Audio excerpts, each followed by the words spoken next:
Le livre sur les péchés majeurs en islam que vous connaissez tous, qui est vendu dans à peu près toutes les librairies en France et dans le monde, d'ailleurs dans toutes les langues, qu'on appelle Al-Kaba'ir, les péchés majeurs de Ad-Dahabi. Mais il n'y a pas que Ad-Dahabi, rahimahullah, il y en a bien d'autres encore qui portent le même titre en termes d'ouvrages écrits par d'autres ulama, mais qui comportent un certain nombre, vous savez, de péchés majeurs, enfin 10 péchés majeurs, présentés comme tels du moins, et Ad-Dahabi dans son Al-Kaba'ir en présente 70. Bon. Alors c'est un classique qui est encore enseigné partout, hélas. Pourquoi je dis hélas? Dans cet ouvrage qui date du Moyen-Âge, c'est non pas ce que l'islam dit des péchés ou des péchés majeurs, mais c'est la vision, disons, des quatre écoles. Donc c'est la vision de l'imam al-Dahabi et de ceux qui partagent ses avis. Donc vision qui repose sur les ijma' et des hadiths, et non pas qui se base principalement sur le Coran et sur une lecture authentique de l'islam, mais sur une lecture d'école. Une lecture moyenâgeuse et sectaire, parce que c'est que l'avis des quatre écoles. Il y a plein d'écoles juridiques qui ont disparu. L'imam al-Tabari avait une école, elle a disparu. Ja'far al-Sadiq alayhi salam avait une école, les chiites disent qu'elle existe encore, mais elle a disparu. L'imam Hassan al-Basri avait une école, elle a disparu. Les Dahirites, les littéralistes, soi-disant les Dahirites, Ibn Hazm, etc., avaient une école, elle a disparu, même si on a les ouvrages par contre. Enfin bref. Donc, quel est le problème avec cet ouvrage? C'est que d'abord l'ouvrage prétend qu'il y aurait 70 péchés majeurs en islam. D'autres ouvrages en ont présenté 40, 120, enfin chacun y va de sa petite bigoterie en fait pour empêcher les musulmans de réfléchir par eux-mêmes et de bien définir à partir du Coran ce qu'est vraiment un péché majeur en islam. De ce point de vue-là, Dahabi cite par exemple l'homosexualité. Oui, l'homosexualité à haram, c'est un péché, dans toutes les religions d'ailleurs. Judaïsme, christianisme, bouddhisme, Dalai Lama, tout le monde. Bon. Le problème, c'est que dans cet ouvrage, Dahabi cite d'abord toujours des versets du Coran, puis des hadiths soi-disant authentiques, puis des hadiths moins authentiques, puis des récits, des athar, des akhbar, des news, des reports, des rapports, des narrations. Non authentiques à 90% ou 99 même, voire 100. Puis il donne des avis d'école. Sur l'homosexualité, par exemple, qu'est-ce qui est dit? Eh bien, il est relaté un avis du Moyen-Âge bien connu, à savoir que les homosexuels sont condamnés à mort. Bien évidemment que c'est faux. Vous ne trouverez absolument rien dans le Coran qui condamne à mort des personnes parce qu'elles, d'abord, forniquent. Vous ne trouverez pas la lapidation dans le Coran, la lapidation à mort, hein, et vous ne trouverez pas non plus quelconque sanction pénale mortelle, hein, par rapport à l'homosexualité. Donc voilà, par exemple, un avis moyenâgeux complètement périmé qui repose sur un avis littéral et sectaire sur la base de hadiths et de récits et pas sur le Coran. Mais le pire dans cet ouvrage, c'est que vous allez avoir notamment parmi les péchés majeurs, enfin ce qui est présenté comme tel, tenez-vous bien, parce que bon, bref, la fuite de l'esclave. Donc Dahabi écrit au, je crois, 13e ou 14e siècle, hein, je ne sais plus, cet ouvrage et présente la fuite de l'esclave. L'esclave.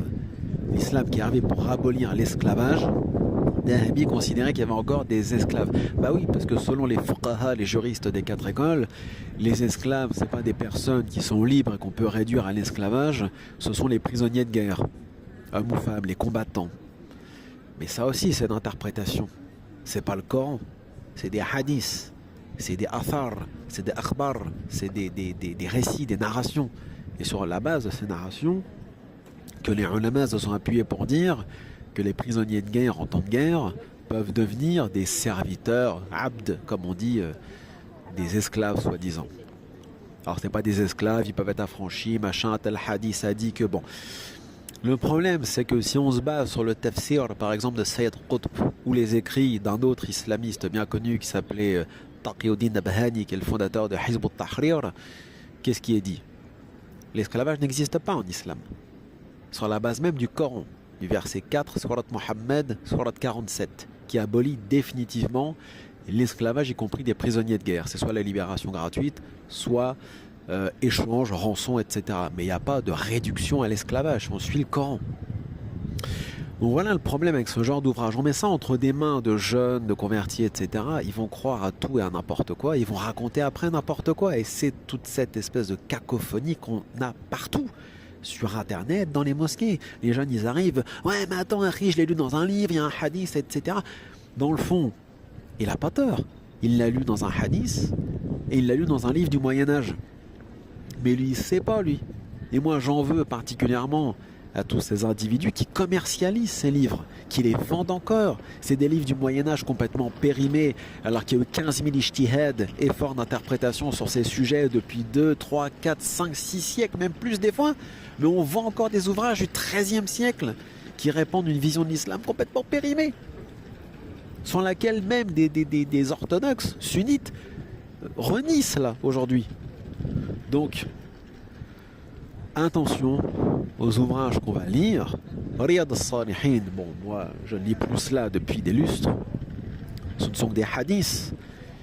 Mais même si on part du principe que les 3/4 de ces hadiths sont inoffensifs, façon de parler, il y en a un certain nombre qui ne le sont pas. Et qui, dans de mauvaises mains, peuvent être mal interprétés. Et peuvent d'une certaine façon pousser au sectarisme, à l'extrémisme ou à la violence même.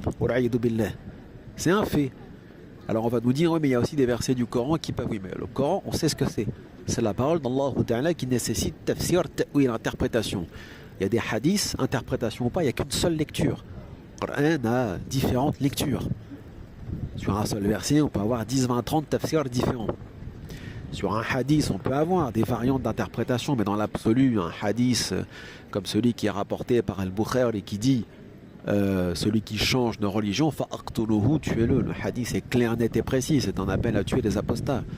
Hadith d'abord faible que l'imam Muslim rahimahullah n'a pas pris dans son sahih, et hadith rejeté par de très nombreux ulama, mais toujours présent et présenté comme tel encore par plein de ulama qui vont dire ah non non non, ce hadith est sahih, bien qu'il est parfaitement ahad singulier, qu'il n'a pas été pris par son élève Muslim dans son sahih, parce que dans la chaîne de transmission il considère qu'il y a un dénommé Ikrima qui n'est pas de confiance, etc. et ainsi de suite et ainsi de suite. Mais c'est encore présent, même dans des petits recueils, lui est présenté comme étant acceptable. C'est pas normal. Il faut faire un tri là. Il faut faire un tri. Moi, ce que je dis aux jeunes, c'est arrêtez de lire tous ces bouquins pour apprendre ton din. Bon, ok, tu vas apprendre à faire la prière, tu t'achètes un petit fiqh salat ou quelque chose comme ça, il n'y a pas de problème. Ça, c'est des ouvrages inoffensifs pour apprendre à faire la prière. Pour tout le reste, oubliez les fatwas, ainsi de suite.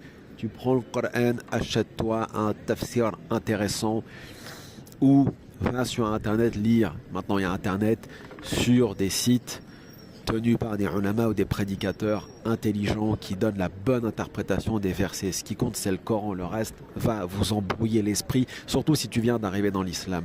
Tu vas entendre tout et son contraire. Des millions de hadiths, des millions d'avis, des millions de fatwas qui vont t'induire en erreur. Surtout ces ouvrages du Moyen-Âge complètement périmés qui devraient même plus être vendus ou qui auraient dû être épurés. On a épuré un ouvrage quasi inoffensif comme Ihya Ulumuddin d'Abu Hamid al-Ghazali rahimahullah. On a écrit Minhaj al-Qasidin, Ibn Qudama, etc. qui sont des mukhtasar, des compilations de Ihya Ulumuddin. Alors c'est un ouvrage de tasawwuf, de soufisme, inoffensif. Pourquoi on ne le fait pas avec Dahabi? Pourquoi on ne le fait pas avec Siyar A'lam al-Nubula? Pourquoi on ne le fait pas avec Al-Mughni d'Ibn Qudama? Pourquoi on ne fait rien en fait? Donc à un moment donné, c'est soit on retire, soit on passe à autre chose. Mais voilà, c'est plus possible de vendre encore des ouvrages comme ça et de les mettre entre les mains d'un petit gars ou d'une jeune fille européenne du fin fond de la Manche ou de Aix-en-Provence qui se dit oh voilà, qu'est-ce que c'est que ça? Bon, c'est ça l'islam? Non, c'est pas possible. On peut pas laisser ça comme ça. Ça va induire en erreur et c'est pas bon.